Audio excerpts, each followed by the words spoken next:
UP থেকে Yogi ji 227টা bulldozer पाठिয়েছে, তোমরা দেখে নাও। यूपी से 227 बुलडोजर लेकर बंगाल के हावड़ा के लिए निकली स्पेशल ट्रेन। बंगाल की धरती पर पहली बार आधी रात गरजा योगी का बुलडोजर। कोलकाता में टीएमसी के दफ्तर को मिट्टी में मिलाया। पूरे पश्चिम बंगाल में योगी के बुलडोजर का तांडव। 5 मई की रात कोलकाता में जो हुआ वो सिर्फ एक घटना नहीं थी, वो एक संकेत था, एक चेतावनी, एक संदेश और शायद एक बड़े ऑपरेशन की शुरुआत। এখন যারা যারা টিএমসির গুন্ডাগুলো আছে না, সবাই সাবধান হয়ে যাও, কারণ সবারই এখন বাড়িঘর ভাঙতে চলেছে।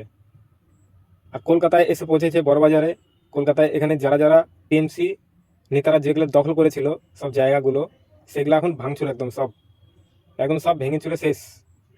অফিস আদালত ছিল, কারোর নিজের পার্সোনাল জায়গা ছিল, সেগুলা টিএমসি পার্টি দখল করে রেখেছিল, সেটা এখন সব ভেঙে চুরে শেষ করে দিচ্ছে, মানে ওদের আর থাকছে না। তো সেই জন্য বলছি, এখন যারা যারা গুন্ডারা আছো তারা কিন্তু খুব সাবধান হয়ে যাও। আগের পশ্চিমবাংলার মতো পশ্চিমবাংলা না, এখন ইয়োগিজির রাজ, এখন ওদেরই রাজ চলবে। সেজন্য খুব সাবধান হয়ে যাও। এখন জায়গায় জায়গায় এটা ওটা করার একদম মাথা থেকে বের করে দাও। এরকম ভিডিও দেখার জন্য চ্যানেলটিকে সাবস্ক্রাইব করে নাও। আর ফেসবুক থেকে যারা দেখছো অবশ্যই কিন্তু ফলোটা করে নিও, যাতে এরকম ভিডিও সবসময় তোমরা দেখতে পাও।